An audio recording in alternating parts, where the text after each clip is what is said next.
प्रभू श्रीरामांच्या प्राणप्रतिष्ठा सोहळ्यानंतर अयोध्येतलं श्री राम जन्मभूमी मंदिर आजपासून सर्वांसाठी खुलं झालंय।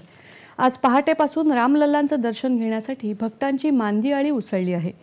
काल केवळ निमंत्रित साधू, संत आणि मान्यवर व्यक्तींनाच दर्शन घेण्याची परवानगी होती। म्हैसूर येथील शिल्पकार अरुण योगीराज यांनी प्रभू श्रीरामांची ही 51 इंच उंच मूर्ती तयार केली आहे। भव्य श्री राम जन्मभूमी मंदिर हे पारंपरिक नागर शैलीमध्ये बांधले गेले। त्याची लांबी 380 फूट, रुंदी 250 फूट आणि उंची 161 फूट आहे।